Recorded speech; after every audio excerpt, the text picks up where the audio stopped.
Então, essa questão, uma questão bem tranquila. Vocês podem observar que é uma questão que demanda um certo conhecimento do que é uma balança comercial, do que é um quanto de exportação, essa questão de tarifas, de valores. Mas a gente lendo com bastante atenção, a gente consegue entender. E aí, vou reforçar aqui com vocês outros temas em que aparece o agro. A questão do mundo do trabalho, né? E aí pensar o trabalho análogo à escravidão.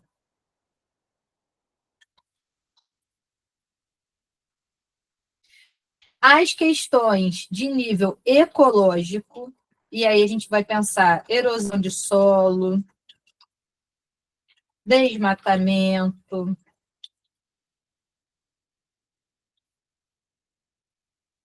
poluição de lençol freático.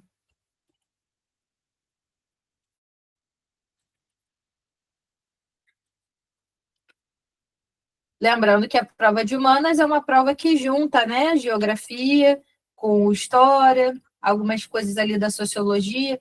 Então, essa parte, né, de erosão, de solo, também aparece nas provas de humanas, tá? Então, para essas partes. E também, outra coisa que tem aparecido muito relacionado ao agro é a questão indígena, que está relacionado tanto a eles serem protetores da natureza, né? A cultura, o estilo de vida indígena é uma cultura que tem uma característica mais de proteção com a natureza do que os modos de existir e os modos de produção capitalistas, por exemplo. Então, a gente poderia até botar aqui, ó, um verso capitalistas. Isso, inclusive, já foi questão de prova. E também pensar a questão da demarcação, né? A demarcação do território indígena como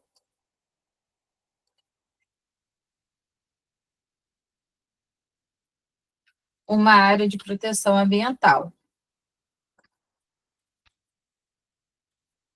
Nessa mesma ideia, né, de que eles são protetores da natureza, tá? Então, para a gente ter essa noção de como o agro, né, essa ideia do agro, pode aparecer. E aí a gente poderia pensar também alternativas do agro, né? Pensar as agroflorestas. Agroflorestas são fazendas de plantio que usam esse modelo similar à floresta. Eu lembro da novela... Foi a Renascer, que era do cacau? Eu confundo Renascer com Pantanal. Mas eu acho que era Renascer que tinha o cacau, né? E eles tinham uma agrofazenda de cacau. Ou seja, eles plantavam o cacau dentro da floresta, né? Dentro da floresta da Mata Atlântica. Então, eles tinham diversas outras espécies de planta que faziam sombra para o cacaueiro, né? Então, a gente vai pensar as agroflorestas, a gente vai pensar as ligas camponesas, né? O MST, né? O Movimento Sem Terra, tá? Então, esses são os temas aí que o agro assumiu. Aqui é porque quando eu estou clicando está sumindo, mas é a área de proteção ambiental, tá? Então, para vocês estarem cientes, CRIAGRO é um tema recorrente que aparece bastante, e esses são os pontos aqui onde o agro aparece, tá? Posso seguir para a próxima questão? Vou embora, hein? Vamos lá. Aqui a gente tem uma questão já de indígenas, pensando os indígenas no final do Segundo Império ali do Brasil, que são essas questões do aldeamento. Aldeamento é você transferir os indígenas para um lugar específico organizado pelo governo. Isso acontecia lá, aí para o pessoal, mais uma vez, da discursiva, né? Que vê a história mais para trás, né? Aqui, que seria as companhias Jesus, os jesuítas, né? Eles faziam aldeamentos, né? Fazendas e aí os indígenas iam morar lá dentro, né? Para o pessoal que é só de EQ, que é da área de biológicas e por aí, essa parte mais antiga de história não aparece. Então, aqui fala, né, sobre a construção de um livro de fotos, de imagens dos aldeamentos do Império, da Marta Moroso, publicado com o apoio da Fundação Amparo à Pesquisa do Estado de São Paulo. A obra traça um panorama da política indigenista do reino de Dom Pedro II e o malogrado projeto de aldeamento indígena. Malogrado é mal sucedido. Então, o projeto mal sucedido de aldeamento indígena. Criado pelo governo imperial e executado por frades da Ordem dos Caputinos. Então, um pouco similar com o que os jesuítas faziam também, tá? A Companhia de Jesus. Essa política de Estado era baseada na catequese e civilização dos índios. Instituída por decreto de Dom Pedro II, consistia no aldeamento da população e atendia a dois objetivos principais. Por um lado, integrar o índio como trabalhador rural à jovem nação brasileira. Por outro lado, liberar terras antes usadas pelos indígenas para os imigrantes europeus. Ou seja, aqui nesse final é a parte mais importante do texto, que é o objetivo dessa política. O que a política fazia? Os indígenas estavam lá na natureza, ocupando seus lugares na floresta. Que no caso os caputinhos, ou a Companhia de Jesus, ia lá, recolhia esses indígenas e levavam para uma aldeia montada pelo governo. E ali eles iriam trabalhar com plantação, poderia ser café, poderia ser açúcar, poderia ser tabaco, né? Algo que fosse lucrativo para o governo. Então, qual era o objetivo ali com esses aldeamentos? É algo muito diferente, né? Isso aqui é bom a gente demarcar. A gente poderia ter uma questão aqui, trabalhando a diferença desse aldeamento com as demarcações de território indígena que a gente tem hoje.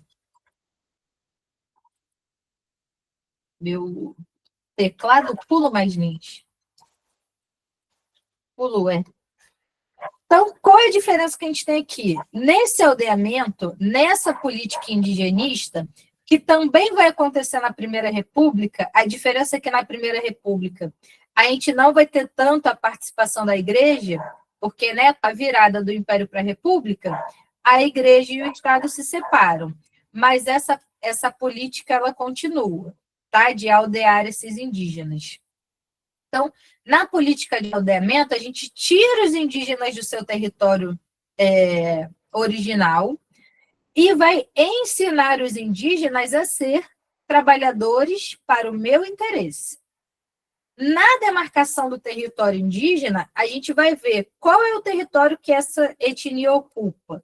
A gente vai demarcar aquele território para eles viverem com plenitude a sua cultura, a sua língua, a sua forma de trabalho, certo? Então, aqui o pessoal já foi colocando CCC, né? Yas, Maria, Lara. Exatamente. Qual é o problema desses aldeamentos? Você faz o processo de assimilação, ou seja, você introduz o indígena, né, à nação brasileira, como está dizendo aqui no próprio texto, só que esse processo de assimilação acontece pelo aculturamento. Tudo que era visto de cultura indígena era visto como algo selvagem. Algo bonitinho para estar no museu, mas selvagem. Então, eles tinham que aprender a língua portuguesa, aprender a religião portuguesa, né? Ou, no caso aqui, já Dom Pedro II, a religião do Brasil.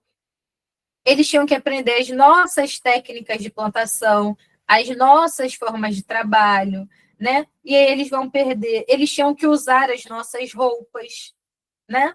Então, esse é o processo de aculturação, apagar tudo que era eles, ou seja, a cultura, né? Tirar a cultura, Então, apagar tudo que era cultura deles, vai virar lá obra de museu, festa do folclore do índio, mas os indígenas eles vão ser transformados em trabalhadores da nação brasileira, tá?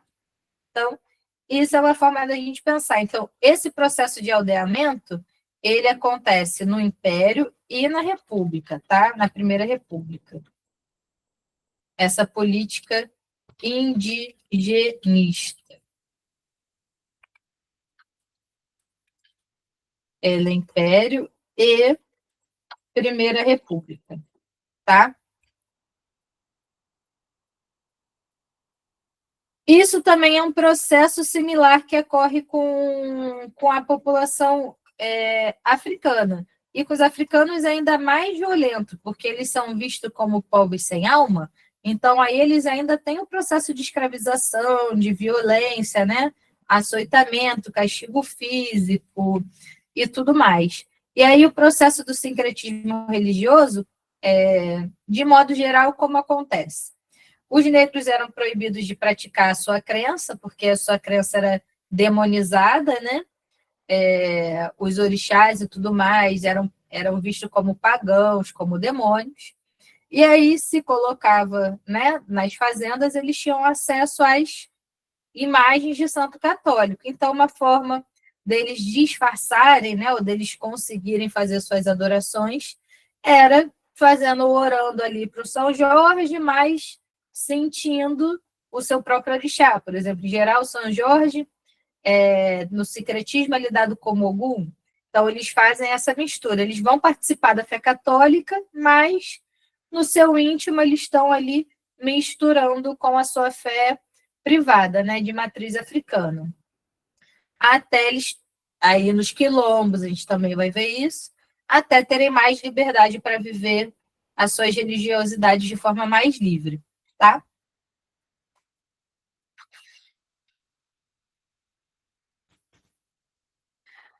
Aqui ficou alguma dúvida?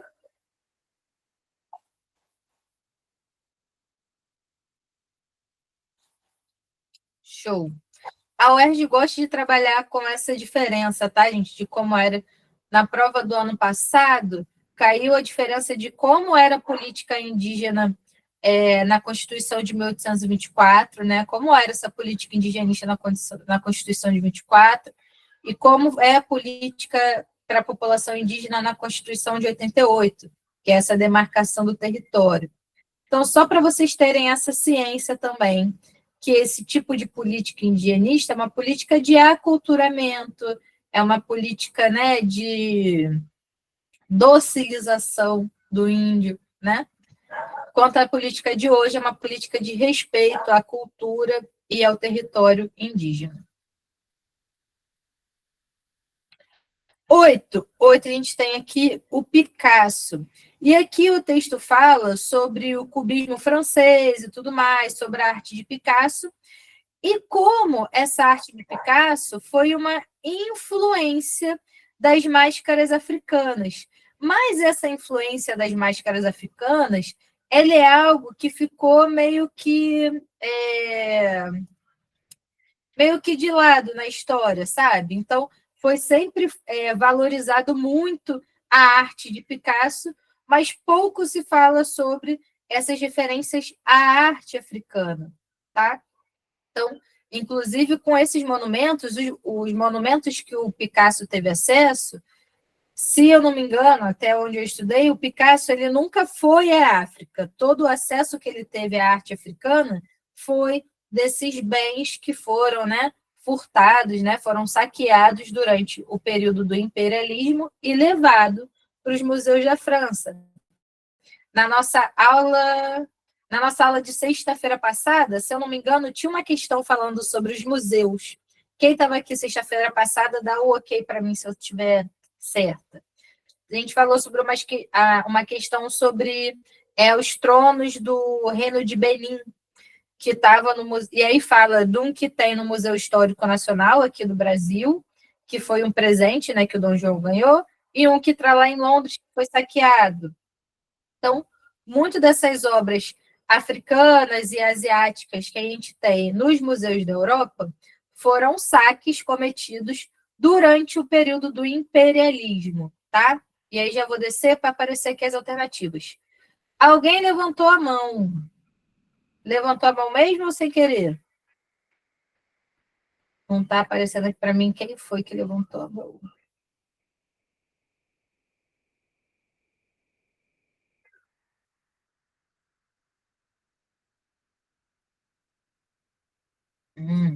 Então foi, tá bom. Então foi na live de discursiva, tá?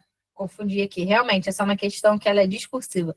Já fiz tanta questão de UERJ, né, gente? Nesse período aqui de esquenta, a gente tá, ó, fazendo questão, fazendo questão. Aí chega uma hora que o estico mistura com o esteco aqui. Semana passada a gente trabalhou muito com mapa, né? Semana passada foi uma aula que a gente caprichou em geografia. Essa a gente está tendo mais história, vai ter mais história e geopolítica, para a gente conseguir dar conta do edital de forma mais ampla possível, tá? Então, vamos lá. O colonialismo europeu do século XIX e XX resultou em um aumento do contato com as culturas africanas, influenciando a arte europeia de várias maneiras. Os artistas europeus, ao se depararem com os artefatos africanos trazidos da Europa, começaram a incorporar elementos dessa cultura em suas próprias obras. A apropriação da arte africana foi uma das consequências do imperialismo europeu.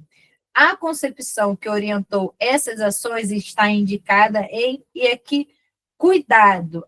A apropriação é você tomar de alguém. O que é você se apropriar? É você tomar. Então, eu vou me apropriar do caderno de Lara. Eu vou pegar para mim o caderno de Laura.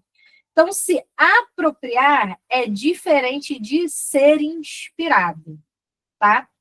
Só para a gente ter essa noção na hora de estar fazendo uma prova que tem esse vocabulário.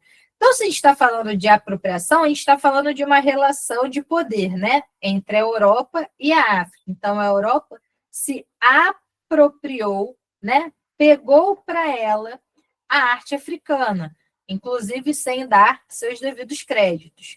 Então, qual é a concepção que vai. Minha gata apocalíptica está mordendo meu pé. Você quer falar com a turma? Tá mordendo. Já já eu vou botar ela para dar beijinho em vocês. Ela agora está revoltada. Então vamos lá. Qual vai ser a concepção que vai levar os europeus a fazerem esse tipo de prática? E aí o pessoal colocou aqui BB, Lário Maria Clara.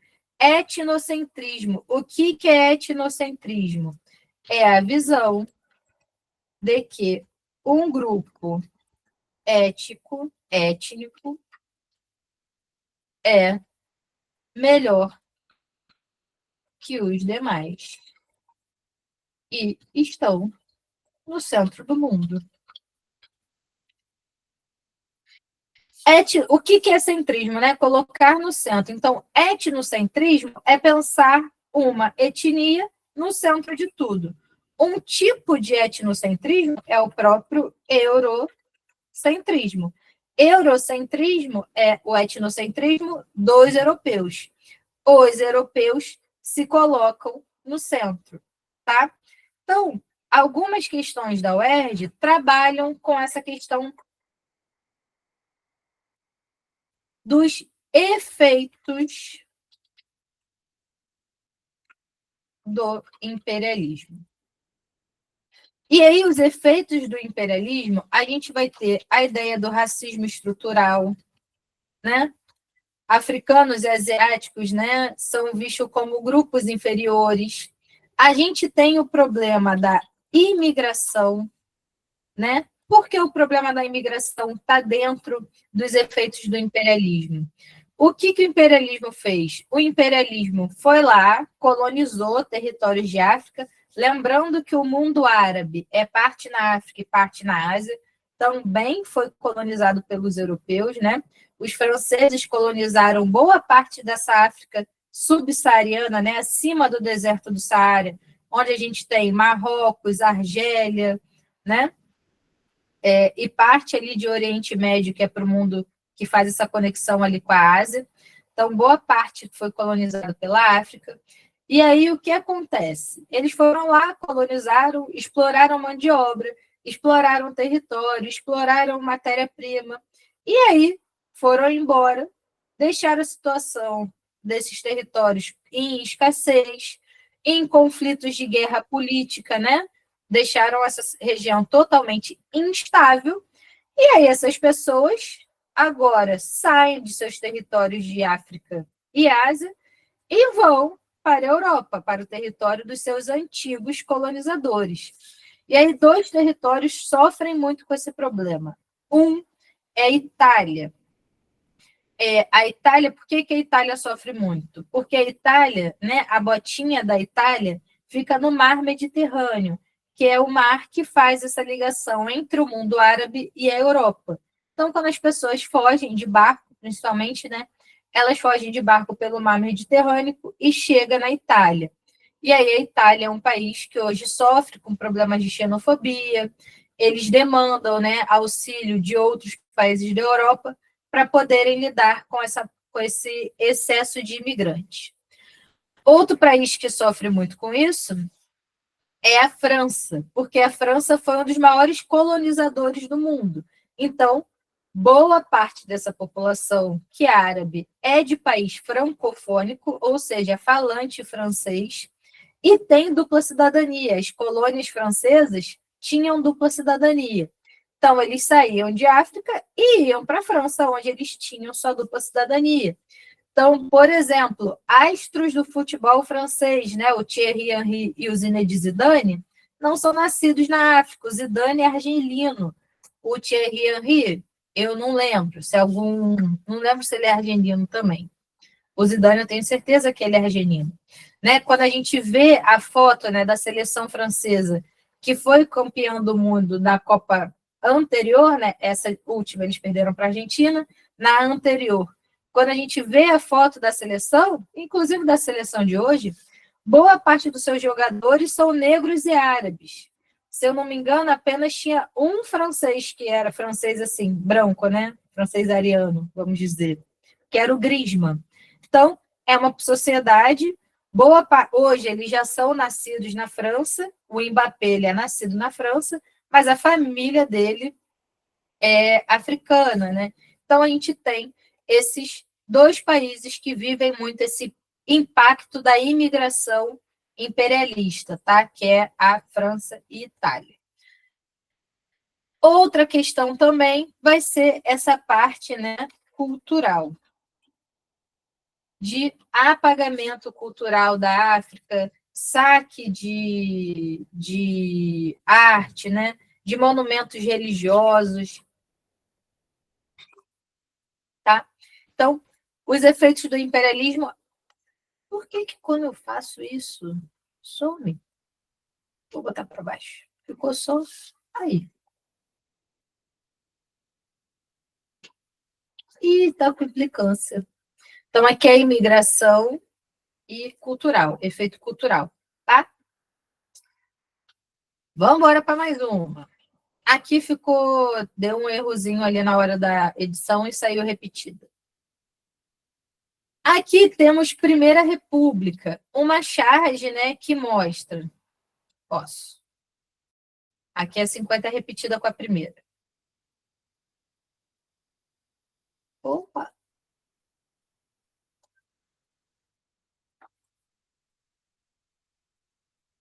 Foi?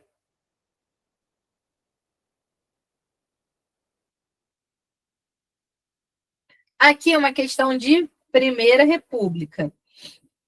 A gente tem uma charge de época, né? Charge de 1919, já ali entrando na última década da Primeira República. Lembrando que Primeira República vai de 1889 a 1930, quando a gente tem a. Aí, gente, quando eu dou ok, some o final.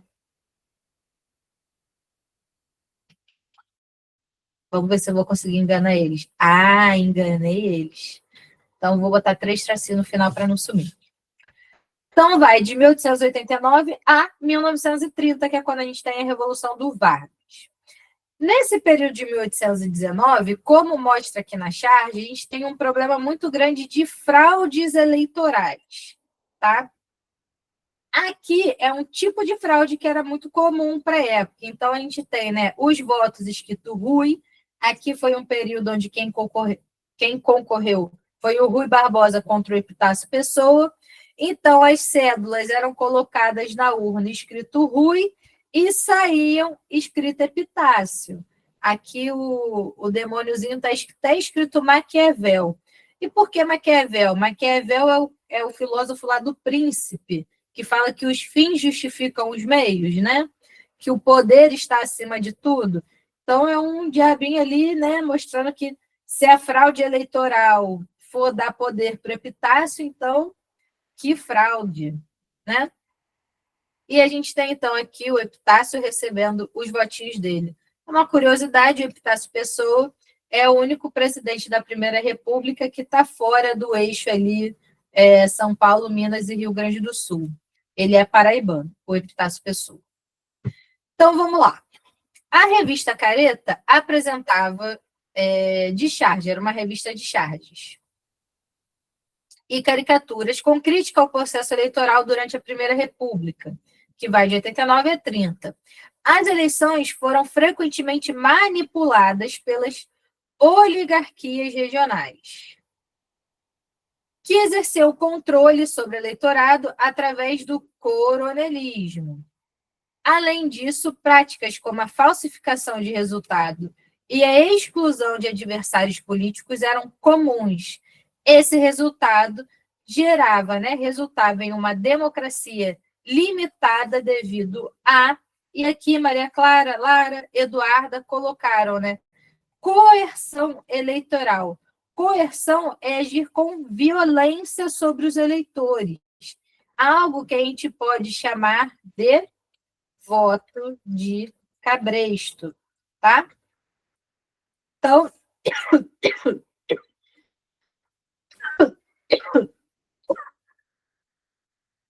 Marcelo. Então, coerção eleitoral, né? Essa violência eleitoral, aqui, ó, como fala, a própria frase fala, né? Essas oligarquias exerciam controle, eram os coronéis, os grandes fazendeiros, né? Os fazendeiros de café, né? Que obrigavam os eleitores a votar. Lembrando que nessa época as eleições eram escritas, né? A pessoa escrevia na célula e era assinada. Então tinha como você saber em quem a pessoa votou, né? Não era secreto. Então eles tanto furtavam, sumia com a urna, do nada a urna com 200 votos no adversário sumia, desaparecia. Você tinha ata lá, tinha 200 habitantes na cidade. Aí um político recebeu 1.000 votos. A cidade tinha só 200 habitantes, né? Então, tinha lá recebido 100, botou um zerinho a mais, virou 1.000 votos, né? Então, as fraudes eleitorais eram muito comuns, não tinha uma justiça eleitoral, um sistema de controle, né? Então, ou eram essas fraudes, né, essas falsificações, ou esse controle mais violento ali com a coerção eleitoral ou o voto de cabresto, tá? Essa também, bem tranquila. 50. A 50 é uma questão sobre erosão do solo, tá? Então, fala sobre os processos de erosão, pode prejudiciar a atividade rural. Então, a gente está ligando aqui essa questão da erosão com o agro, né? Que eu falei lá na nossa primeira questão. E aí diz que é um processo natural que ele é causado, né, por chuva, vento, erosão, é esse processo de saída e deslocamento do solo. Então, por exemplo, quando a gente tem uma chuva forte, né, Peraí, galera. Vem cá, fala assim. Tá mordendo o dedo. Manda beijo. Manda beijo pra galera. Mandou? Essa é minha gata apocalíptica. Vaza. Eu tô dando aula com essa gata mordendo meu pé o tempo todo, gente. Cismou aqui o meu pé fica balançandinho assim na cadeira porque eu sou pequena. E ela tá achando que eu tô brincando com ela. Aí fica pegando e mordendo meu pé. Vê se eu aguento. Mamãe tá dando aula, filho. Vai ficar chateada. Ô, Giovana, levantou a mão ou foi sem querer? Foi sem querer, professora. Tá bom. Se empolgou com o Céu. O nome dela é Céu, minha gata apocalíptica. Ela, de vez em quando, inclusive, desliga o computador no meio da live, tá, gente? Então, se eu sumir aqui, é porque ela desligou o computador e eu volto em 5 segundos. Ela puxa da tomada. Ela é terrível. Então, voltando. Erosão do solo. O que é erosão? Eu podia ter trago uma imagem, mas enfim. Quando a gente tem, né, o morro e aquela água passa e sai levando a terra e leva a terra para outro território. Então, esse desgaste do solo, esse movimento do solo é chamado de erosão. Erosão é um processo que ele é natural. Então, ele pode acontecer a partir da chuva, a partir do vento, a partir dos próprios rios, né? O rio vai passando. No período de cheia, ele vai mexer com a margem do rio. No período de seca, as margens vão se estabilizar de novo. Então, tem o processo natural de erosão do solo. Mas também tem o processo de afetado, aqui no texto fala, né? Que a ação humana é capaz de afetar essa erosão, né? Intensificar essa erosão e dificultar, né? Reduzir o tempo de que a natureza levaria para aperfeiçoar, né? Se recuperar. Por exemplo, o Rio Nilo, né? O Rio Nilo tem essa característica. No período de cheia, ele vai mexer muito com a margem do rio, vai fazer o processo de erosão na margem do rio. Quando ele reduz, aquela margem, né, no período de seca dele, aquela margem vai estar cheia de sais minerais, vai estar com material fértil, material orgânico, as pessoas vão usar para fazer plantação, depois, né, vão colher, vai ter outro processo de cheia. Então, é um processo natural. Um processo que a ação humana faz que prejudica, por exemplo, desmatamento de encosta, né? Essas tragédias que a gente vê quando chove, por exemplo, né, uma região que é de encosta, o pessoal derrubou as árvores para construir casa ou para tirar mesmo, deixar sem árvore, desmatou. As árvores são muito importantes na proteção da erosão do solo. Então, se não tem árvore, a água bate direto no solo e arrasta a camada superior. E aí gera os alagamentos. Então, a estratégia mais eficaz para reduzir a erosão do solo, na verdade, então, aqui vamos lá. Aqui está perguntando a estratégia mais eficaz para reduzir a erosão do solo das áreas agrícolas, tá? E aí Lara já se ligou, né? Qual é o problema da C? A C fala sobre construir canais de drenagem para ecoar a água da chuva rapidamente. Isso aqui é importante para a área urbana. Então, na área urbana, a gente vai em um território que a terra já está exposta, já está sensível à erosão, é importante a gente construir esses canais de drenagem para a cidade não ficar alagada embaixo d'água, né?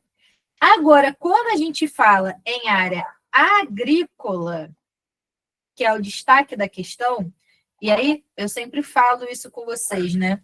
Questão de humanas, a gente precisa ler com atenção o comando. Qual é o comando específico da questão? Se a gente está falando de área agrícola, a gente tem que preservar a erosão do solo. E como a gente preserva a erosão? Mantendo árvores, mantendo uma cobertura vegetal natural. Então, realizar o plantio direto, ou seja, plantar as mudas diretamente no solo, para você ter árvores, que as árvores, né? As plantações maiores vão te proteger da chuva. E manter a cobertura vegetal. Quanto menos desmatamento você produz, menos erosão você tem. Exatamente, Lara. A erosão está diretamente ligada com o desmatamento. o desmatamento tira a cobertura de cima da terra, deixa a terra exposta. Se a terra está exposta, qualquer vento que passa ali leva, qualquer água que bate ali leva. É igual vocês já viram duna? Duna na praia, dos lençóis maranhenses. Quando a gente tem a duna e bate um vento, aquela areia vai toda embora, né? O que é essa areia indo embora? É uma erosão. A areia está indo embora. Por quê? Na duna tem vegetação, tem mato, tem árvore, tem raízes que estão segurando aquele solo ali? Não. Então o vento passa e leva a areia. Lembrei do final de O Clone. A Albieri e o Clone entrando na tempestade de areia, cantando somente por amor. Foi isso? As tempestades de areia acontecem por quê? Porque deserto, né? Territórios de areia são muito suscetíveis à erosão, não tem nada que protege.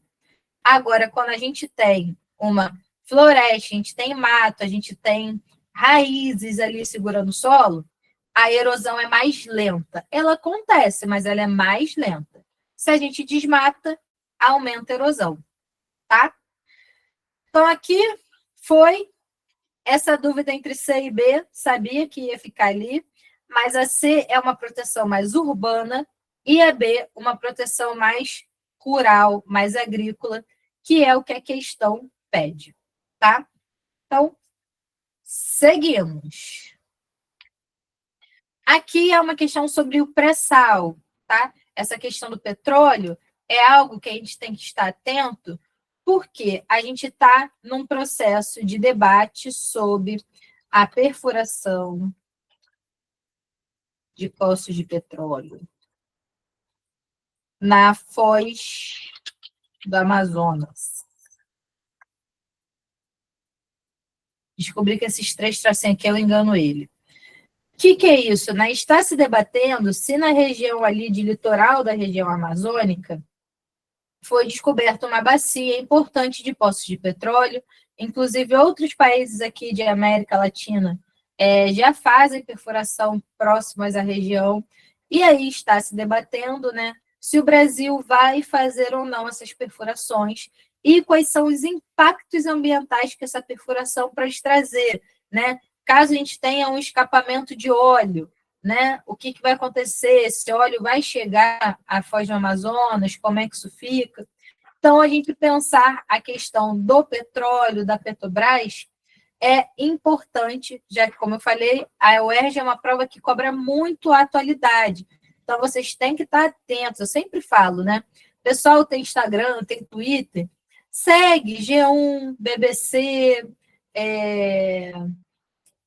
o Globo aparece muito na prova também, né? Reportagens ali, que vocês vão estar fazendo a prova já cientes ali, pelo menos do senso comum, do que é o assunto que está se falando, tá?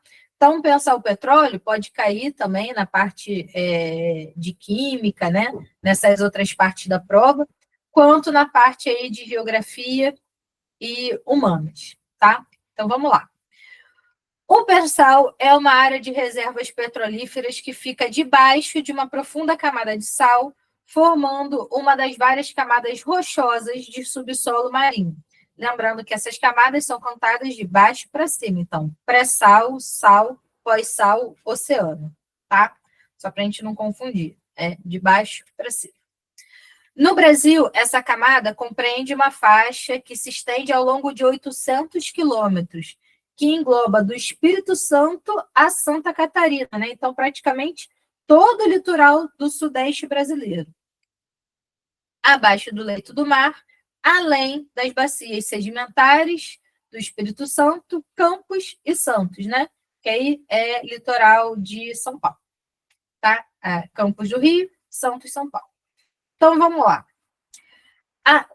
Faltou ali. Essa é a 53. A exploração de petróleo na camada pré-sal brasileira tem sido um marco importante para o país.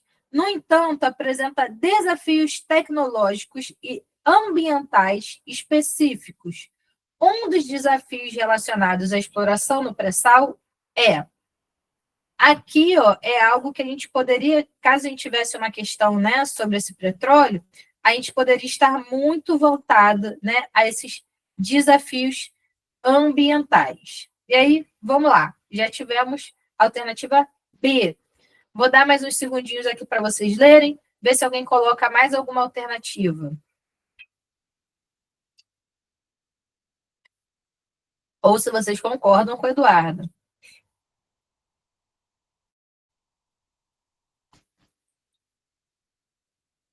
Estou bebendo muita água, porque esfriou, ataca minha rinite, sinusite, laringite. Então, eu tô aqui com... Para a garganta não dar uma irritada, a gente vai bebendo muita água. Então, vamos lá. B. O risco de contaminação de aquíferos subterrâneos pela injeção de água doce durante a perfuração. Água doce é água potável. Água potável contamina alguma coisa? Não. O risco de contaminação acontece pelo risco de escapamento de óleo, tá? Então, aqui, se estivesse falando, né, sobre, não é nem vazamento a palavra mais correta, tá? Aqui teria o risco de vazamento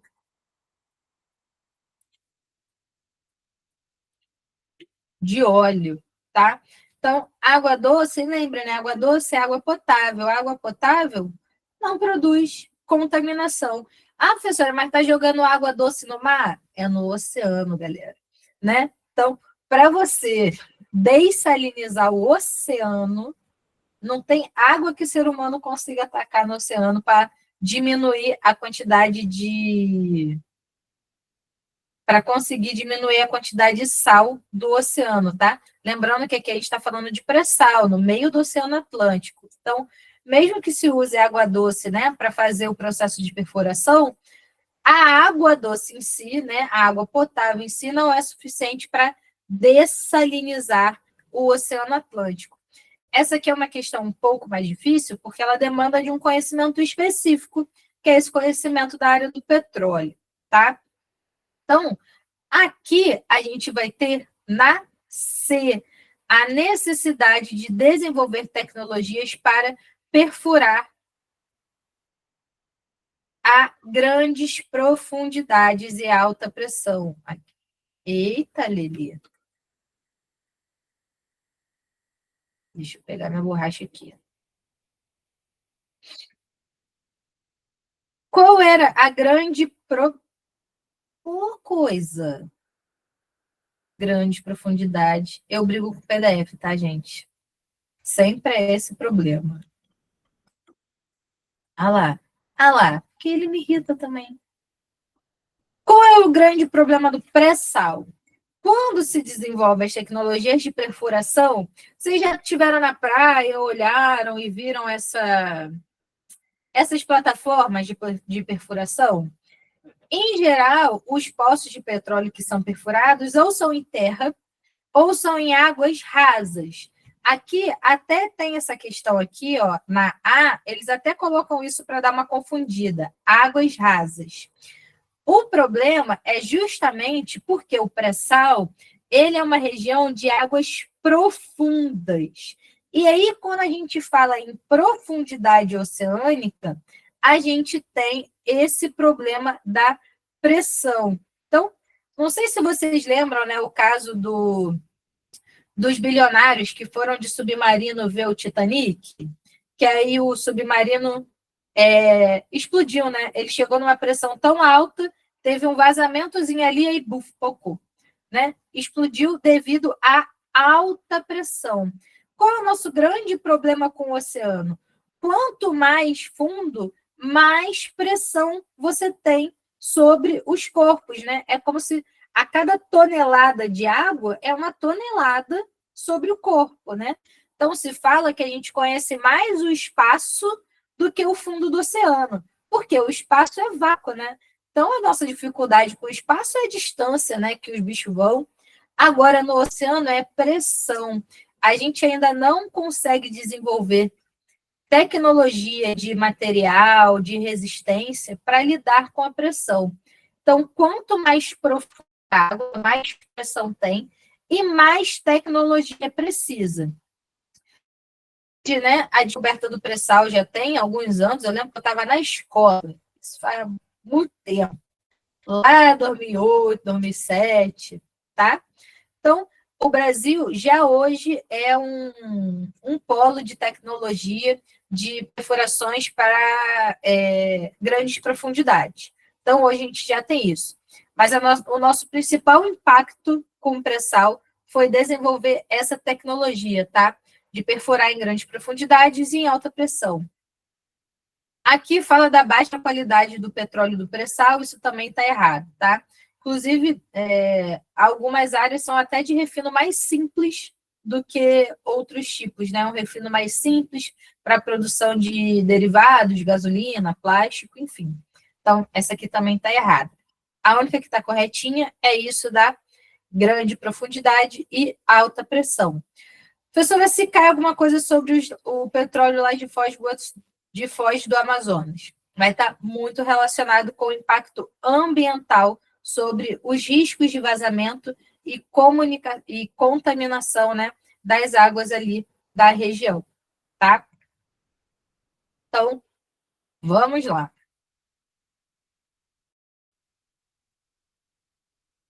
55.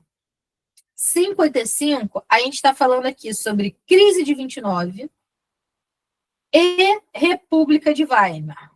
A gente tem aqui um primeiro texto, que é um relato, aqui é 1929, faltou o novezinho, que é um relato de uma pessoa, né, viajando pelos Estados Unidos e falando sobre a pobreza, né, a quantidade de pessoas famintas, fala sobre a fogueira dos moradores de rua, né? Então, o nível de pobreza que chegou aos Estados Unidos com a crise de 29. O segundo texto já é um texto sobre a República de Weimar. E aqui é um texto interessante a gente ler. Atrás do jovem, a guerra, que seria a Primeira Guerra Mundial. Em frente a ele, a ruína social, que vai ser a grande crise, né? O grande desastre que foi a República de Weimar. República de Weimar é o período de governo que a gente tem na Alemanha depois da Primeira Guerra Mundial e antes da Segunda Guerra Mundial, que a gente chama de período entre guerras, tá? Então, a gente teve um período de república. Era o Império de Bismarck, na Primeira Guerra Mundial. A gente tem a queda do Bismarck, o início da República de Weimar. A República cai com a ascensão do Hitler na década de 30. E aí a gente inicia o Reich, né, do Hitler, que seria como se fosse o terceiro império alemão, o terceiro Reich, né? E vai ficar até o Hitler perder a Segunda Guerra Mundial. Essa República de Weimar, ela foi uma república muito ruim, tanto política como economicamente falando, porque ela foi imposta, né, pelos ganhadores da guerra. Então, Inglaterra, França, Estados Unidos vão ter um controle grande sobre a República de Weimar. Eles não vão conseguir se desenvolver economicamente, tem que pagar uma indenização de guerra gigante para os países que ganharam. Então, foi uma experiência muito ruim. Já caiu na prova, há um tempo atrás, um filme chamado O Ovo da Serpente. Vou até escrever aqui no chat. É um filme antigo, mas para quem curte, tá? Um filme alemão, antigo. O Ovo da Serpente, ele fala justamente sobre esse período da República de Weimar. Porque mostra, e por que o Ovo da Serpente? Porque o Ovo da Serpente, ele é transparente. Então, você consegue ver a cobra se formando lá dentro.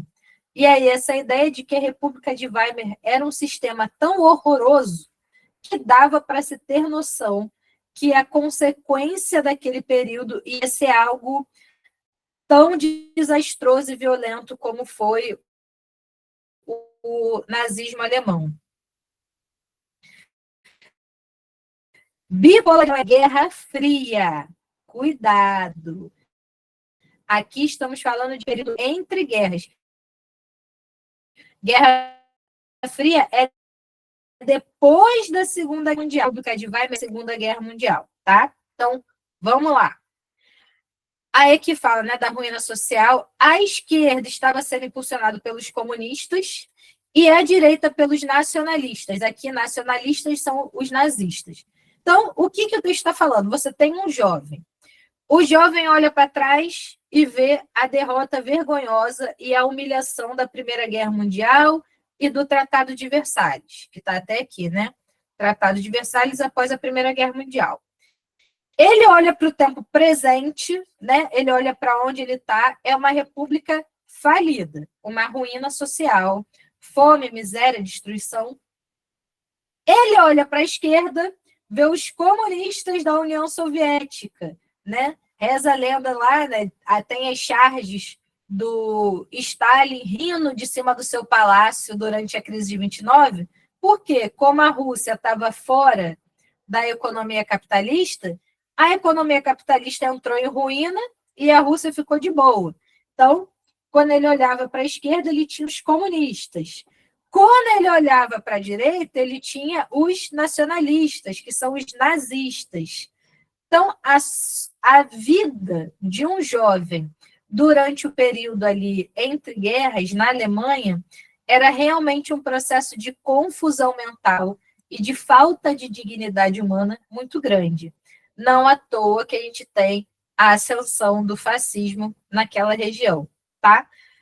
Dito isso, já dei aqui muito spoiler da questão, e aí vi aqui Maria Clara falando de Eduarda D.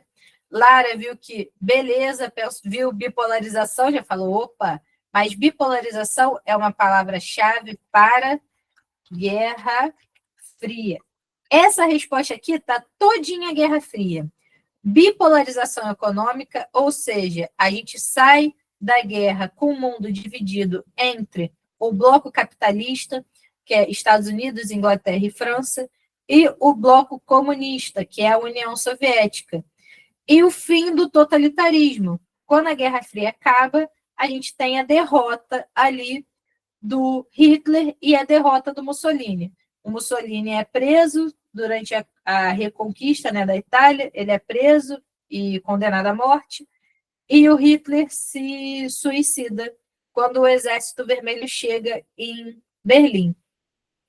Inclusive, é uma efeméride, são de 45 para 2025, 80 anos da chegada do Exército Vermelho em Berlim, a derrota do Hitler, o fim da Segunda Guerra Mundial e o início aí da Guerra Fria, tá? Então, a B, se fosse Guerra Fria, estaria toda bonitinha. Mas, como estamos falando de período entre guerras, né? Aí a gente já tem aqui a C, economia globalizada. Ou seja, por que uma crise lá nos Estados Unidos vai produzir crise econômica na Inglaterra, na Alemanha, na França? Porque a economia globalizada está toda junta. Então, se a Bolsa de Nova York quebra, o que foi a crise de 29, né? Foi a quebra da Bolsa de Nova York. A gente vê, né, o crash da Bolsa de Nova York, de New York, né? Então, se a Bolsa de Nova York quebra, todos os investidores do mundo, né, inclusive os ingleses, franceses, alemãos, todo mundo quebra. Inclusive, vai afetar o Brasil, né? Essa galera que está quebrada era uma galera que comprava café. E aí, numa situação de crise, café não é item principal. Bom, para mim é. Entre café e outras coisas, eu escolho café. Mas para a galera não era. Então, eles vão parar de comprar café e aí isso vai gerar uma grave crise na gente. A gente teve um processo duro mesmo. Total, Giovana. Só complementar aqui, Eduarda. A gente teve muito suicídio, a gente teve o processo das queimas de café com Vargas. Né? O que o Vargas fez? Ele comprou o café dos fazendeiros brasileiros para essa galera não ter uma falência muito absurda.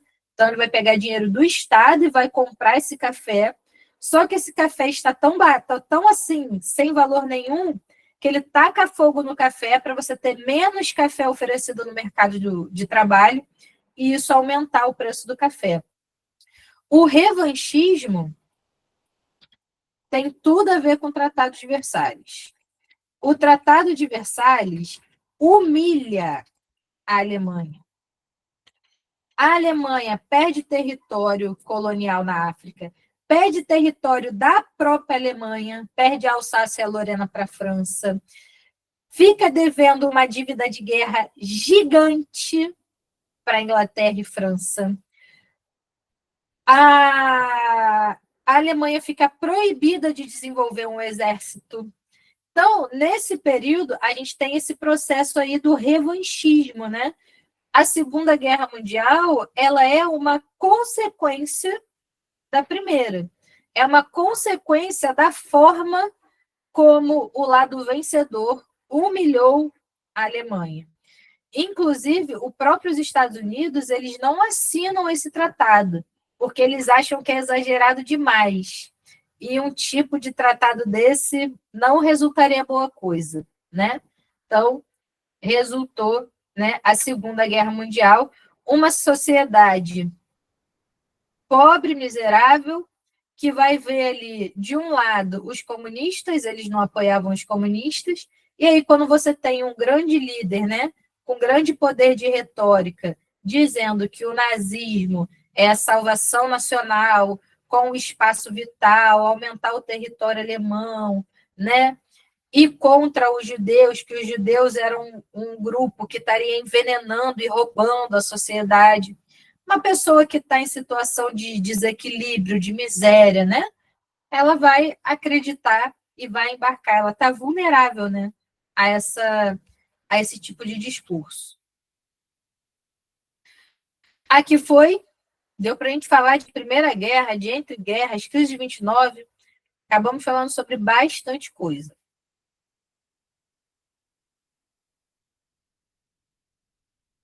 Então, vamos embora.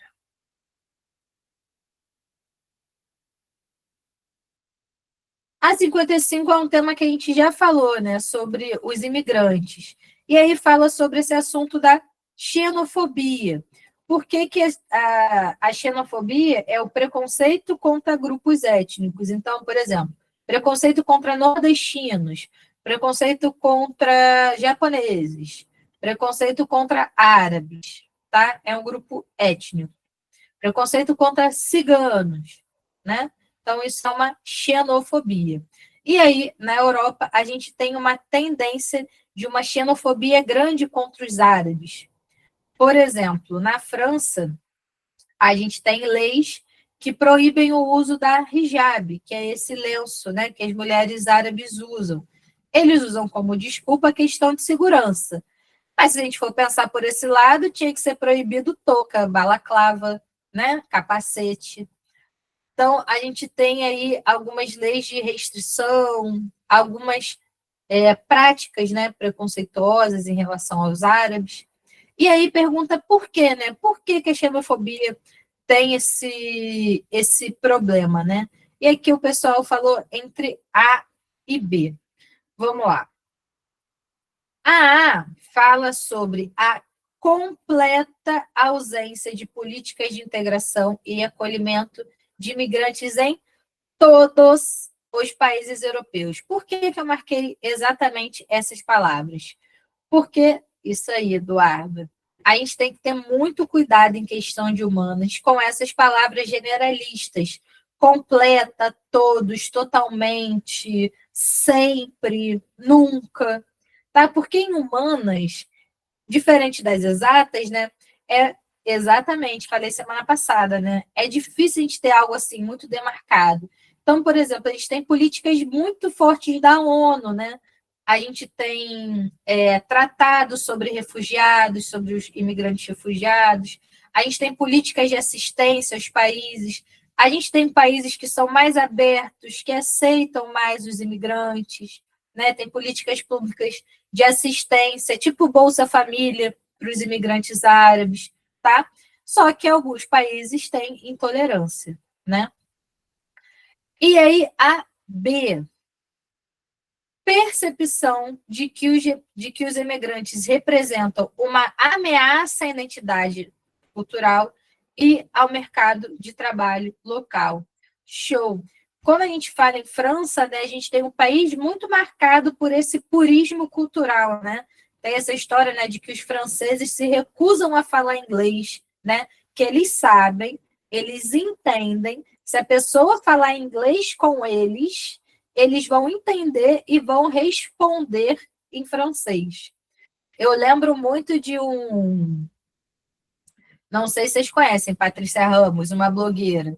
Tem um vídeo dela falando de um barraco que ela fez com a mulher no aeroporto na França, que ela foi falar com a aeroporto, com a aeromoça, e a mulher falou para ela, en français, né? E ela estava falando inglês com a mulher. E aí ela arrumou um confusão, falou, meu amor, vamos embora, né? Você está no aeroporto internacional de Paris, você sabe falar inglês, vamos estar falando inglês, né? Então, os franceses têm isso do purismo cultural. E aí, os árabes têm uma cultura muito própria e muito diferente da cultura francesa. Então, tem essa questão da ameaça da identidade cultural, né? E como eu falei aqui, por exemplo, o mundo do futebol. O mundo do futebol, que é importante lá na França, como é para a gente aqui no Brasil, ele é muito mais marcado por protagonistas árabes ou descendentes árabes do que por franceses brancos, vamos botar assim, né? Como eu falei, agora pensando aqui, só lembro do Griezmann. O resto, né? O Mbappé, o. Ai, gente, esqueci o nome do outro. Dembélé, né? Essa galera do PSG que perdeu para o Botafogo, então, boa parte dele, a maioria deles, né, são descendentes africanos e descendentes árabes, né? Então, tem esse medo dessa ameaça e a questão do mercado de trabalho, que esses imigrantes, eles tanto ocupam cargos de trabalho que poderiam ser de europeus, quanto eles abaixam o salário. Então, por exemplo, enquanto o europeu nunca vai aceitar trabalhar por um salário mínimo, a gente tem os imigrantes aceitando trabalhar por qualquer salário. Eles são refugiados de guerra, não tem nada, eles vão aceitar qualquer salário. Então, é isso, né? Ele ocupa os locais de trabalho e desvalorizam o salário, né? Botafogo maior que toda a França, com toda a certeza.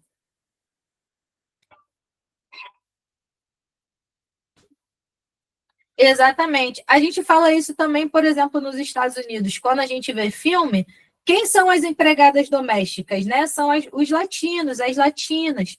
Quem são os trabalhadores da construção civil, pedreiro, latinos, né? Porque é uma galera que aceita trabalhar por um valor muito pequeno. Eles estão refugiados em outro país, são imigrantes ilegais. Eles querem sobreviver. Então, vão aceitar fazer esses trabalhos que a gente chama, né, de subemprego, né? Trabalho informal e tudo mais, tá? Estamos quase, 56, vai até 60. Acredito que até umas 8h30 a gente acaba. Vamos embora. Quem são os integralistas, o fascismo brasileiro que mantém seguidores até hoje?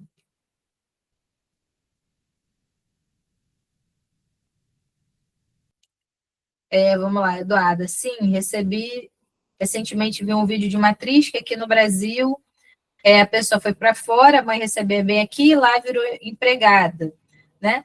Eu já vi muito isso, tipo, a pessoa é advogada no Brasil, vai para os Estados Unidos, chega lá e vira pintor de parede, né? Porque, em geral, a nossa formação aqui nem sempre é aceita, né, na gringa. Esses próprios refugiados, né? Às vezes o refugiado árabe é médico formado, mas chega num lugar, o diploma dele não é aceito, ele vai fazer o quê? Vai trabalhar de mecânico, de pintor, de sapateiro, aquilo que até conseguir se estabilizar e conseguir um trabalho coerente com a formação dele, né?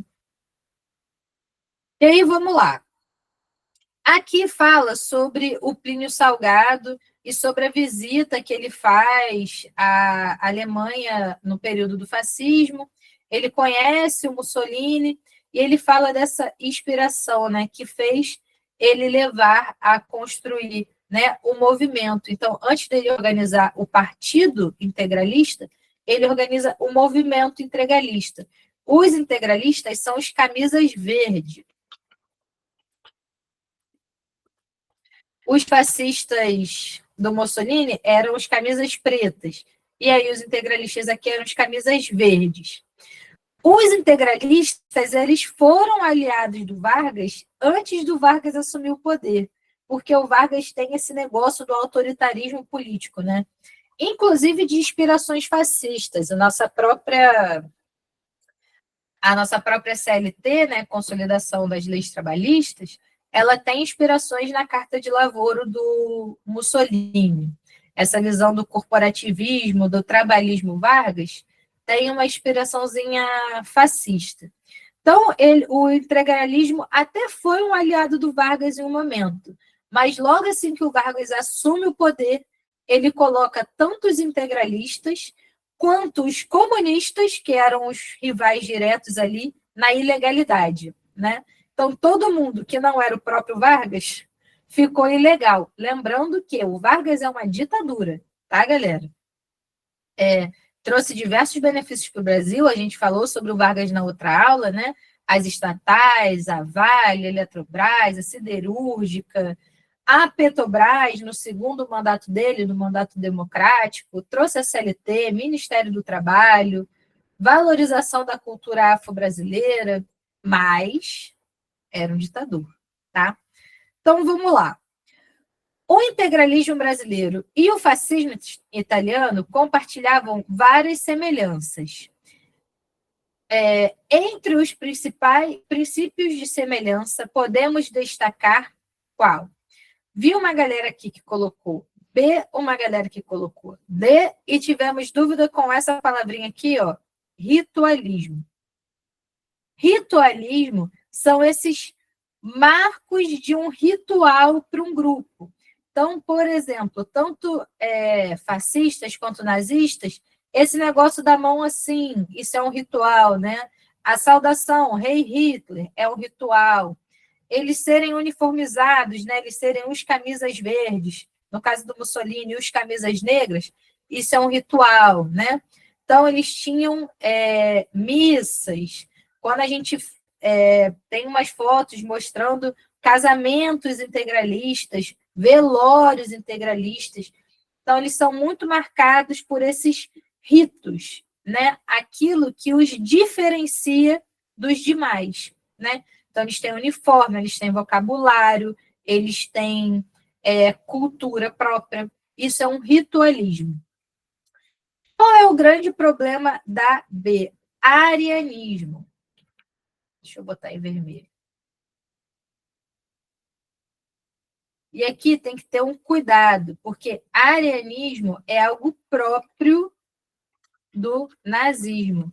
Nem os próprios fascistas eram arianistas, porque os italianos são latinos, e nós também. E o arianismo tem a ver com a parte caucasiana. São os brancão, louro, né? Inclusive, o próprio Hitler não era ariano. Então, o arianismo está muito ligado a esse grupo étnico que é ali do norte da Europa, né? Talvez até um pouco relacionado com a galera que era viking, né? São os brancos puros, tá? Os italianos, eles são latinos, né? Eles são de origem ali do Império Romano, de língua latina, então são povos latinos, tá? Inclusive povos mediterrâneos. Então, os italianos têm muita origem árabe também, tanto os mediterrâneos quanto os ibéricos, né? Ali, Península Ibérica, Portugal e Espanha. Também somos latinos e também tem um passado muito ligado com a população árabe. Então, tanto os fascistas não eram arianos, porque não dava para ser, muito menos os brasileiros, né? Que além de latinos, somos miscigenados com indígenas e negros, tá? Então, por isso aí, o autoritarismo estaria correto, mas arianismo Não, tá? Então, aqui, catolicismo estaria correto, mas socialismo não. Lembrando que fascismo e nazismo são políticas de extrema direita, são políticas anticomunistas, antissocialistas, tá? Então, socialismo não. Totalitarismo e pluripartidarismo. Pluripartidarismo é ter vários partidos. Na época do Vargas, a gente só tinha o partido do Vargas. Na época do partido fascista, só vai ter partido fascista, só vai ter partido nazista. Então, é unipartidarismo, tá? A nossa ditadura militar, que também foi uma ditadura de extrema-direita, mas ela era bipartidarista. A gente tinha o Arena e o MDB. Então, era bi. Hoje, nós somos pluripartidaristas. Temos uma infinidade de partidos. E aí, aqui, o que tem os dois corretos, anticomunismo e ritualismo, tá? Fechamos. Vamos embora. Corrida espacial durante Guerra Fria. Pessoal, se eu avançar e vocês não tiverem printado, coloca aqui, professora, volta lá para eu printar, tá? Que nem a amiga fez na outra questão. Então, vamos lá. Essa é a 57. A gente está falando aqui de Guerra Fria, né? Corrida espacial, então corrida tecnológica entre Estados Unidos e União Soviética.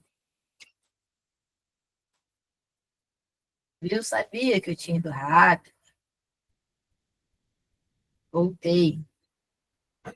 Quando for, me avisa. Show. Nada, claro. Vamos agora para a Guerra Fria. E aí, quais são as características e consequências da corrida espacial durante a Guerra Fria?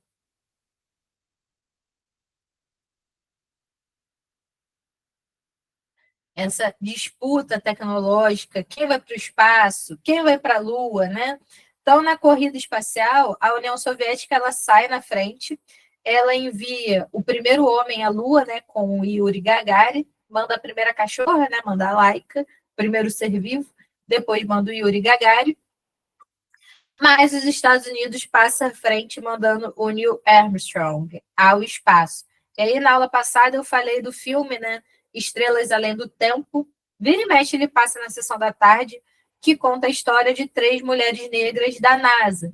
E é um filme muito interessante porque vai falar sobre a corrida espacial, né, sobre Guerra Fria, né, esse contexto de Guerra Fria, sobre essa corrida espacial, essa disputa, né, da NASA com a Rússia, e fala também da questão do racismo que é institucionalizado que a gente tem nos Estados Unidos, que são as leis Jim Crow, né?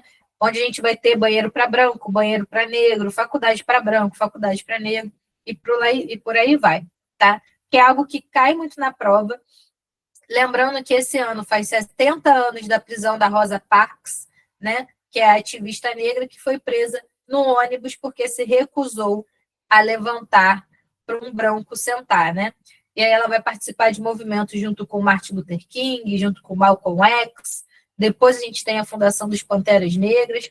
Isso é um tema recorrente na prova da UERJ, tá? Então, Martin Luther King mesmo já caiu umas 3 vezes, tá? Então, vamos lá. O pessoal colocou B, B. Vamos ver. A corrida espacial resultou na criação de tecnologias como o GPS, né, que é uma tecnologia espacial, né, de satélites, e a microeletrônica, com grandes aplicações civis. Corretíssimo. Aí aqui, só destacando o que está errado, né, nas outras. Pouca influência em desenvolvimento tecnológico, jamais, né? Foi um período onde a gente teve picos de desenvolvimento tecnológico, tá? A descoberta da estrutura do DNA, ela acontece ali na década de 90. O primeiro genoma completo, né, mapeamento do genoma do DNA humano, só acontece em 2003. Então, a descoberta ali do DNA, ela é após a Guerra Fria. A Guerra Fria acaba em 91, tá? Com o fim da União Soviética. A maioria dos avanços tecnológicos, lá a palavra, ó, exclusivamente militar. Jamais, né? A gente está falando do GPS, nossa vida hoje controlada aí pelo GPS, né? Nossos celulares, nosso computador, tudo, né? A gente quer usar um Waze, nosso sistema bancário é pelo GPS, tudo é GPS. Então, não é exclusivamente militar, tá? Então, aqui, show de bola, questão moleza, tá? Uma questão que a gente pode trabalhar, que a UERJ pode trabalhar aqui agora, é uma segunda corrida espacial, só que agora entre Estados Unidos e China, tá? A China, inclusive, tem o seu GPS próprio. E aí, qual é a questão aqui? Está tendo um debate sobre a dependência do Brasil com o uso do GPS americano. E se o Trump der a doida e cortar o sinal do GPS para o Brasil? O satélite americano, ele pode fazer isso. E aí, outros países, por exemplo, China, Rússia, eles têm o próprio sistema de GPS para serem independentes dos satélites americanos. Então, uma questão sobre o GPS, né? A aplicação do GPS na geografia, a aplicação dessa questão do GPS na disputa geopolítica, né? Essa questão histórica aí, a China agora como a maior potência socialista, né? Então, de novo, a gente tem os Estados Unidos capitalista e a China socialista, né? De novo, uma relação bipolarizada da economia. A gente tem a questão dos BRICS, né? Brasil, Rússia, Índia, China e South Africa, né? América do Sul, África do Sul. Então, por exemplo, ali a China e a Rússia já têm GPS próprio. Então, o Brasil poderia migrar para o GPS que seria da China, né, que é um aliado seu. Então, pensar esse contexto geopolítico e história, né, voltado ali no GPS, tá? Então, é um invento da Guerra Fria e hoje, né, na atualidade, traz aí essas polêmicas, tá? Seguirei. Essa é a 57, estamos fechando. Criação do Estado de Israel. Aqui a gente tem um texto falando como Israel foi criado ali no final da Segunda Guerra Mundial, num contexto de reparação histórica pelo Holocausto nazista. A gente tem aí a criação, então, parte do território que era da Palestina vai ser destinada à criação de um Estado judaico para essa população que sofreu com o Holocausto nazista. Qual é o problema? Esse território, que era um território na Palestina, era um território que já existia e era um território onde a gente tinha árabes, cristãos e judeus convivendo naquele território. A partir do momento que a ONU demarca parte do território para o território judaico, os árabes vão ficar tipo, mas como assim? Esse território era nosso, né? Era um território, inclusive, ali a gente tem Transjordânia, Síria, Líbano, Egito. É um território de população hegemonicamente árabe. E aí cria-se o Estado de Israel, e o Estado de Israel, além dessa criação que foi feita pela ONU, ainda é um Estado expansionista. Ou seja, para além do território que ele ganhou da ONU, ele está aumentando o seu território, tomando território palestino, né? Tomando território árabe, tá? Então, e lembrando que era uma região que, depois da Primeira Guerra Mundial, esse território da Palestina era uma região do Império Otomano, antes da Primeira Guerra Mundial. O Império Turco-Otomano acaba com a Primeira Guerra.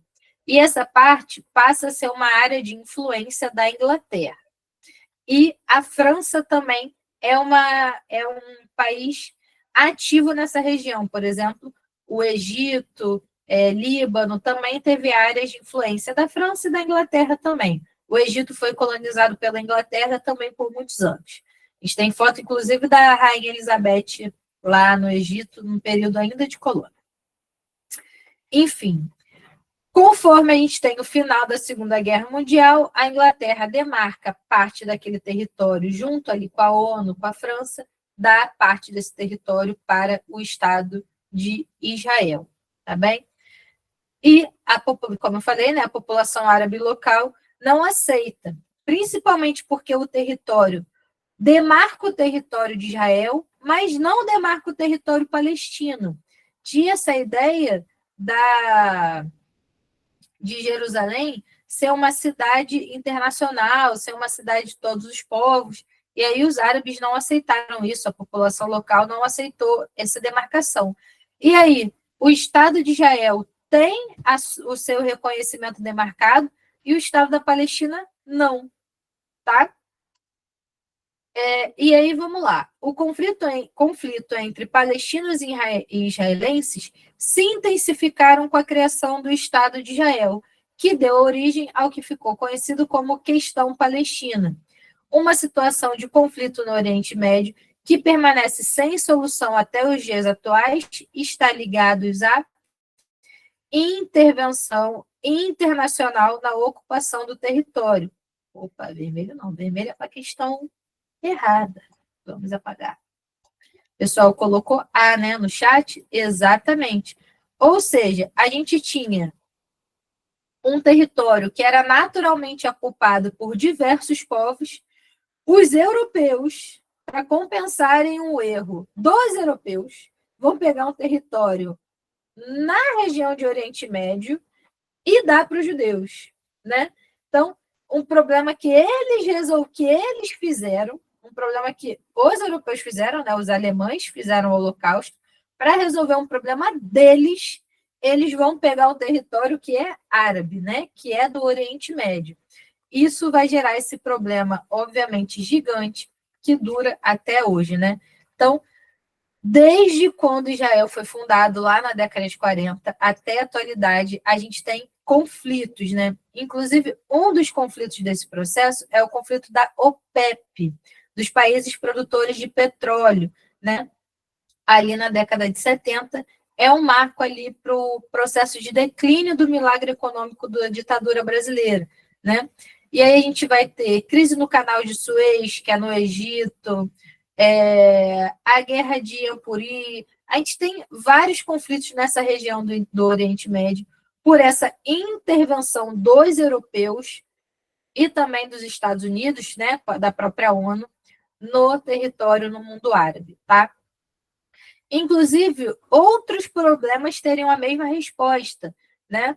Por exemplo, a fundação do Estado Islâmico. O Estado Islâmico foi financiado pelos europeus para combater os comunistas, né? A questão ai, tô com Hamas na cabeça. Do Talibã no Afeganistão. O Talibã foi financiado pelos capitalistas para expulsar os comunistas do Afeganistão. E aí eles se radicalizaram e se viraram contra os Estados Unidos e a Europa, né? O próprio Saddam Hussein foi financiado pelos Estados Unidos para combater o Ayatollah Khomeini, né? Então, diversos problemas no Oriente Médio foram criados pelo financiamento de grupos extremistas e pela intervenção no território árabe, tá? Isso é em contexto de Guerra Fria, tá? Então, se financiava um grupo para ir contra os comunistas. Os comunistas financiavam outros grupos para ir contra os capitalistas, tá? Posso seguir?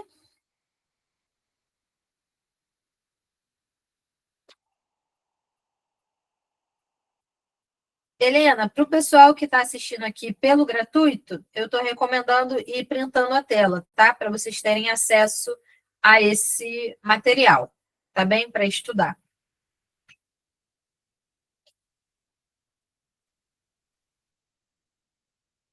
Tem uma questão da UERJ que mostra o mapa de Israel quando foi fundado e o mapa de Israel depois, né? Ele aumentando. E também fala sobre isso, né? Que é um estado criado pela ONU. Na primeira aqui caiu uma questão, né, sobre a guerra de Israel e Palestina também. E aí, vamos lá. Aqui é uma questão que fala sobre o milagre econômico da ditadura militar, inclusive sobre a construção da ponte Rio-Niterói, que ela foi feita, né, como uma grande construção desse período, e fala desse período que é o governo do Médici, onde a gente tem um pico econômico, né, que a gente chama de milagre econômico, mas, ao mesmo tempo, a gente tem um pico da repressão com AI-5, tá? Então, aqui, a época do Geisel, aliás, desculpa, a época do Médici é a época do AI-5. O AI-5, ele foi instituído no governo anterior ao Médici, né, no Castelo Branco, mas ele foi implementado com mais força, né, durante o governo Médici, tá? E aí, e a questão fala sobre a contradição, né? Fala, inclusive, né, do grandiosismo da ponte Rio-Niterói, que constrata com a realidade sombria da repressão, né? Um crescimento econômico que acontece junto com o processo de autoritarismo. Alguém consegue aqui, né? Vocês conseguem marcar para mim qual é a questão que traz uma contradição direta entre si? E que seja, né, coerente com esse período? Giovana colocou a B. Giovana tinha me feito uma pergunta. Do revanchismo, respondi. Lara colocou B também. Então, vamos lá. A B. Aumento do PIB, ou seja, aumento da renda bruta e arroxo salarial, ou seja, redução, né? Na verdade, não é nem redução, é congelamento do salário mínimo. Então, a gente tinha, a renda estava subindo muito, e essa renda, ela cresceu de forma que a gente poderia chamar de artificial, porque ela foi feita com empréstimo estrangeiro, né? Então, dinheiro de fora que era introduzido na economia brasileira. Isso fez a renda aumentar muito, mas o salário da população pobre manteve estagnado. E eu sempre falo da música das meninas, que é uma música lá da década de 90, né? E qual é que é? E o motivo todo mundo já conhece, é que o de cima sobe e o de baixo desce, né? Que o rico cada vez fica mais rico e o pobre cada vez fica mais pobre, né? Esse período do milagre econômico é esse período. Os ricos ficavam mais ricos porque eles ganhavam benefício de crédito, de empréstimo e tudo mais, mas os pobres ficavam mais pobres porque a renda dessa galera não aumentava. E aí, conforme a inflação começou a subir, com o fim do milagre econômico, a condição de vida dessa galera foi lá para baixo, tá? Então, a B traz essa contradição direta. A renda aumentou, mas o salário da população, a renda geral, né? PIB é o produto interno bruto, né? Então, a renda junta aí, né, a renda das empresas, os lucros, tudo mais. Os ricos ficaram mais ricos, mas os pobres continuaram pobres. Aí vamos ver o erro nas outras. Obras de infraestrutura, teve muito. Ponte Rio-Niterói, hidroelétrica de São Francisco, início da construção da Transamazônica, então, diversas obras. Mas livre sindicalismo, nem pensar. Estamos falando de ditadura militar, a ditadura mais violenta que o Brasil viveu, né, de perseguição, de tortura, desaparecimento, assassinato. Então, imagina, fazer greve durante a ditadura militar. Não rolava. E aqui eu já retiro a D, direito à greve. Bipartidarismo está certo. Nós tínhamos dois partidos, PMDB, no caso, na época, só MDB, e o Arena. Mas direito à greve, nem pensar, principalmente nesse período do AI-5. Com o fim do AI-5, já lá no governo Geisel, para o Figueiredo, a gente volta até as greves, volta até o movimento sindical, inclusive o Lula é um líder sindical desse período, mas durante o governo Médici, né, que é aquilo que a questão está pedindo, durante o governo Médici, esse período aí de milagre econômico, a gente não tem liberdade nenhuma, a gente tem o AI-5, período mais duro da ditadura militar. E aqui, de novo, né? Desenvolvimento industrial e abertura gradual do regime. Não. A abertura começa com o governo Médici e ela começa com o governo Geisel e é concluída no governo Figueiredo, com a ideia de abertura lenta, gradual e segura. Segura para os militares, para não ter nenhum tipo de revanche, né? Então, quando acaba a ditadura, no processo de anistia, são anistiados tanto os presos políticos, a galera que estava no exílio volta, mas também são anistiados os militares que cometeram crimes de direitos humanos, tá? Então, por isso que a gente fala que no Brasil, nenhum militar torturador, por exemplo, durante a ditadura, foi punido, sofreu nenhum tipo de punição, porque eles foram anistiados durante o fim da ditadura. E houve um acordo de não perseguição a esses militares ali, com o Tancredo Neves e com o Sarney Franco. Lembrando que ditadura também é efeméride. O fim da ditadura acontece em 1885, com a eleição do Tancredo Neves, só que ele morre antes de assumir o poder e assume o Sarney. Então, a gente tem aí 60, de 85, 40 anos do fim da ditadura militar, né? 40 anos da redemocratização do Brasil, tá? Anotem aí, porque aniversários são muito importantes. Sempre cai aniversário na UERJ, né? Na prova do ano passado, caiu a Constituição de 1924, caiu a Petrobras, era aniversário da fundação da Petrobras também com Vargas. Então, por isso que eu sempre falo, né? Da Rosa Parks, da ditadura. Sempre que tem um aniversário assim, eu falo. E para a gente fechar a nossa última questão, tinha que ter um mapinha, não podia deixar de ter mapa. A prova da UERJ gosta muito de trabalhar com mapa. Só que aqui, apesar de ter mapa, tem mais a ver com a questão política e sociológica do que cartográfica em si. A bacia hidrográfica do Rio São Francisco é crucial para regiões Nordeste, Sudeste e Centro-Oeste. Então, quase o Brasil inteiro, né? Só faltou o Sul e o Norte.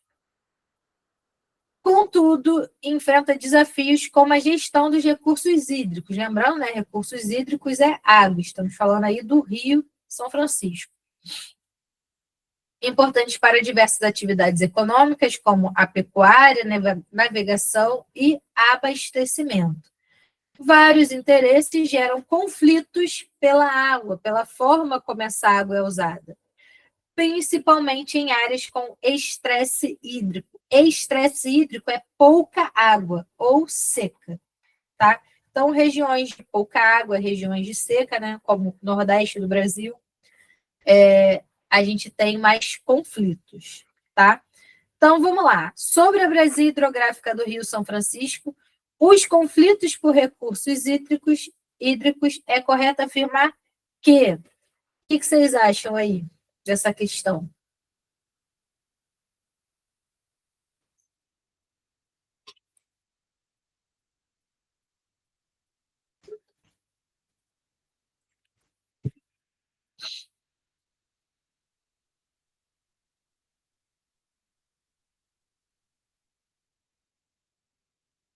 C, Lara colocou C. Vamos lá. A indústria da seca perpetua conflito, beneficiando alguns grupos latifundiários. Aqui, lembra que eu falei para vocês? A UERJ adora criticar o agro, gente. A UERJ é uma prova que ela é politizada, ela tem posicionamento político, e é importante a gente ter ciência disso para a gente fazer a prova, né? Independe aqui das nossas opiniões privadas. É importante a gente conhecer a prova que a gente está fazendo. Então, ela é uma prova que ela identifica o agro a partir desses prejuízos, principalmente os prejuízos ambientais que o agro tem. Aqui, ó, fala, né, que essas gestões dos recursos hídricos, elas vão ser complicadas e que os conflitos acontecem principalmente nessas áreas de estresse. E qual é o problema do latifúndio, né? Qual é o problema do agro? Se usa muita água para o processo de irrigação, né? Como é que a gente vai manter uma fazenda de soja gigantesca irrigada?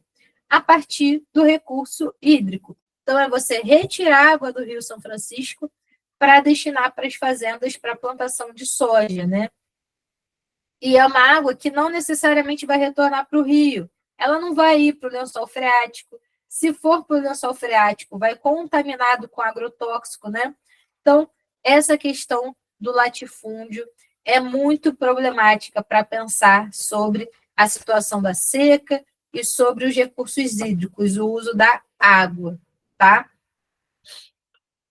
Aqui fala sobre o uso da pecuária. A pecuária ela não vai ter um gasto tão grande com água, até porque a gente está falando de pasto, né?